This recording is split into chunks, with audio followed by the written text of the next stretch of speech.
Hello बच्चों, let's see the question. The question says that if S1 is equal to 3, 7, 11, 15 up to 125 terms and S2 is equal to 4, 7, 10, 13, 16 up to 125 terms, then how many terms are there in S1 that are in S2?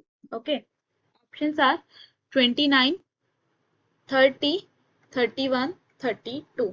Okay, तो इस question में हमें क्या दे रखा है, हमें एक sequence दे रखा है S1 इज इक्वल टू 3, 7, 11, 15 और ये हमें एपी में दे रखा है। ओके, और हमें ये दे रखा है अप टू 125 टर्म्स। ओके, तो यहाँ पे हम की कॉन्सेप्ट यूज करेंगे। की कॉन्सेप्ट यहाँ पे हम यूज करेंगे nth टर्म ऑफ एपी का। हम ये यूज करेंगे nth टर्म ऑफ एपी और nth टर्म ऑफ एपी हमारे पास होती है Tn is equal to a plus n minus one into D, जहाँ पे a होता है हमारे पास फर्स्ट टर्म और d होता है हमारे पास कॉमन डिफरेंस। ओके, और कॉमन डिफरेंस हम कैसे निकालते हैं, a2 minus a1। Okay, second term minus first term से हम यहाँ पे कॉमन डिफरेंस निकालते हैं। तो S1 मतलब सीक्वेंस वन में देखें हम, तो यहाँ पे हमारी फर्स्ट टर्म क्या हो जाएगी 3। तो यहाँ पे हम फर्स्ट टर्म लेते हैं A1 हो जाएगी हमारी 3 और डिफरेंस लेते हैं D1। ओके, और D1 क्या होगा, second term minus first term, it means 7 minus 3 which is equals to 4। तो यहाँ पे हम निकालेंगे nth टर्म ऑफ S1। तो nth टर्म ऑफ S1 क्या होगी, A1 plus n minus one, मतलब नंबर n यहाँ पे क्या है, नंबर ऑफ टर्म्स, और नंबर ऑफ टर्म्स हमें कितनी दे रखी है 125। तो it means a1 plus 125 minus one into D1, और a1 की वैल्यू अभी हमने निकाली है 3 प्लस 124 इंटू 4। तो ये हमारे पास हो जाएगा 3 प्लस, ओके, तो अगर हम इसे सॉल्व करें तो ये हमारे पास आएगा 499। तो हमारे पास जो सीक्वेंस की nth टर्म आएगी वो आएगी 499। तो S1 सीक्वेंस बन गया हमारा 3, 7, 11, 15 अप टू 499। ओके, ऐसे ही हमें सीक्वेंस 2 दे रखा है। सीक्वेंस 2 हमें दे रखा है 4, 7, 10, 13 अप टू 125 टर्म्स। सेम इसमें भी हम यहाँ पे nth टर्म निकालेंगे, तो a2 ले लेते हैं, इसकी फर्स्ट टर्म हम a2 ले लेते हैं। तो a2 हमारे पास होगी यहाँ पे फर्स्ट टर्म 4 और d2 कॉमन डिफरेंस होगा। कॉमन डिफरेंस क्या होगा, second term minus first term, it means 7 minus 4 which is equals to 3। और यहाँ पे हमें tnth टर्म निकालनी है। तो tn फॉर s2 हमारे पास क्या होगा, a2 plus 125 minus one into डी2, तो 3 प्लस 124 इंटू 3, और इसको हम मल्टीप्लाई करेंगे और ऐड करेंगे तो ये हमारे पास आएगा 376। ओके, तो हमारे पास S2 जो सीक्वेंस आ गया वो आ गया हमारे पास 4, 7, 10, 13 अप टू 376। ओके, अब हमें क्या निकालना है कि S1 और S2 में कितनी कॉमन टर्म्स होंगी। ओके, तो सबसे पहले S1 और S2 में कॉमन टर्म क्या है, 7 और 7।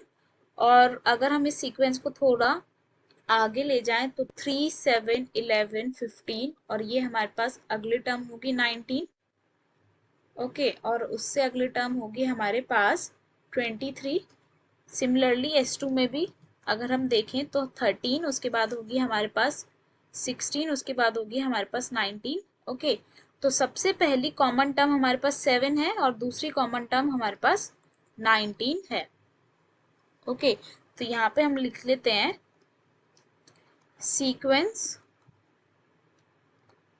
Of common sequence of common terms हम यहाँ पे लिख लेते हैं और सीक्वेंस ऑफ कॉमन टर्म्स हमारे पास आएगा कॉमन टर्म्स। सबसे पहले हम इसको S3 बोल देते हैं और सबसे पहले हमारा कॉमन था 7, उसके बाद कॉमन हुआ 19 एंड सो ऑन। ओके, सबसे पहले हमारे पास 7 कॉमन था, उसके बाद हमारे पास 19 कॉमन हुआ, 7 common and then 19 common. Okay, तो यहाँ पे हम फर्स्ट टर्म ले लेते हैं सीक्वेंस की A3। तो A3 हमारे पास है 7 क्योंकि A3 को हमने फर्स्ट टर्म लिया है। और कॉमन डिफरेंस हमारे पास होगा D3।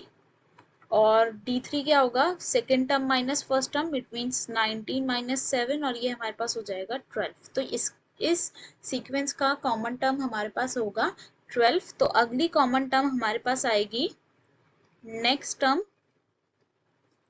हमारे पास होगी 19 plus 12 which is equals to 31। तो अगली टर्म होगी हमारे पास 31। ओके, अब हमें नंबर ऑफ टर्म्स निकालनी है। तो नंबर ऑफ टर्म्स निकालेंगे हम। तो 490, तो ये जो हमारी S1 थी इसकी nth टर्म क्या है 499। ओके, और जो S2 है उसकी nth टर्म क्या है 376। तो जो कॉमन टर्म होगी हमारी, लास्ट कॉमन टर्म होगी, तो यहाँ पे हम लिखते हैं लास्ट कॉमन टर्म जो होगी हमारी वो क्या होगी, लेस देन इक्वल टू 376 ही होगी, क्योंकि 376 के जो बाद के नंबर्स होंगे वो S1 में नहीं होंगे। तो इसलिए जो लास्ट कॉमन टर्म होगी वो लेस देन इक्वल टू 376 ही होगी। और ये लास्ट कॉमन टर्म किस में होगी, S3 के सीक्वेंस में होगी। तो अब हम यहाँ पे कॉन्सेप्ट लगाएंगे nth टर्म का। और nth टर्म हमारे पास क्या होता है, a plus n minus 1 into D. Okay, ये हमारे पास होता है nth टर्म। तो ये कॉन्सेप्ट हम यहाँ पे लगाएंगे। तो लास्ट कॉमन टर्म हमारे पास क्या होगी,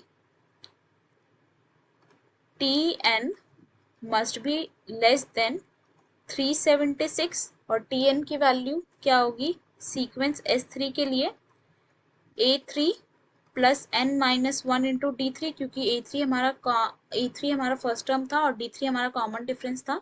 तो A3 plus n minus 1 D3 must be less than और इक्वल टू 376। तो A3 की value 7 plus n minus 1 into D3 मतलब D3 मतलब 12। 12 must be less than equal to 376। तो n minus 1 into 12 must be less than equal to 376 minus 7। और इसे हम subtract करेंगे तो ये हमारे पास आएगा 369। ओके, तो n minus 1 must be less than equal to 369 divided by 12। Okay, तो n must be less than equal to 369 upon 12 plus 1। Okay, तो यहाँ पे हमारे पास n की वैल्यू आएगी n must be less than equal to 369 plus 12 upon 12। तो n is less than equal to 381 upon 12 और इसे हम डिवाइड करेंगे तो ये हमारे पास आएगा 31.75।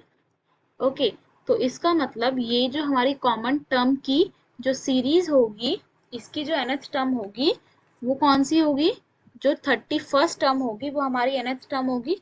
तो इसका मतलब जो टोटल टर्म्स हो जाएगी हमारे पास वो 31 ही हो जाएंगी। तो यहाँ पे हम लिख सकते हैं कि tnth term of S3, last term of S3, हम यहाँ पे ऐसे लिखते हैं last term of S3,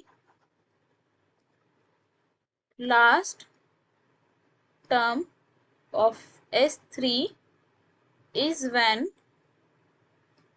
n is less than 31.75, that is n is equal to 31। जब n 31 होगा तब हमारे पास S3 की लास्ट टर्म आएगी। तो यहाँ से हम ये कंक्लूड कर सकते हैं number of terms in S3 ये क्या हो जाएंगे 31 हो जाएंगे। तो इट मीन्स जो कॉमन टर्म होगी हमारी, common terms of S1 and S2 ये कितनी होंगी, 31 होंगी, और यही हमारे पास फाइनल आंसर होगा। ओके, तो इसलिए यहाँ पे हमारा ऑप्शन नंबर सी जो है वो करेक्ट ऑप्शन है। Okay, hope you will understand. Best of luck, thank you.